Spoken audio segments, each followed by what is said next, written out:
બેન તાર રક્ષાબંધનમાં શું જોઈએ છે? ના ના કઈ નથી જોતું. આ જો અમે છે ને આ વખતે ઉનાળામાં એસી લેવાનું વિચારતા હતા. તા જીજાજી કે ગરમી બહુ થાય ને તો એસી લઈ લઈએ કે. હા તો વાંધો નહીં, અમે આ નવું એસી લીધું છે ને તું લઈ જા છે, અમે થોડોક ટાઈમ પછી લઈ લેશું. તમે નવું ફ્રીજ લીધું નહીં?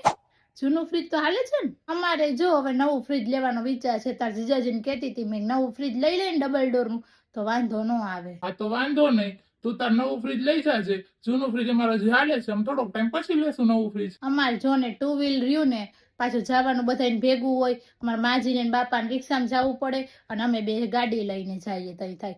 રિક્ષા ભાડે બગડે ને ગાડીનું પેટ્રોલ ને બરે તઈ.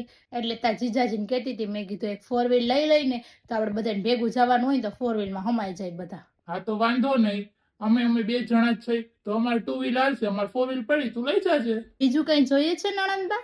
ના ના બસ આટલું તો. બીજું કઈ બાકી નથી રહ્યું. એસી, ફ્રીજ, 4 વ્હીલ, આઈફોન બધું માંગી લીધું. હવે એક મકાનના કાગળિયા રહ્યા એ તમે લઈ જાઓ એટલે તમારા ભાઈ રોડ ઉપર આવી જાય. તો જો બહુ ચાલાક છે.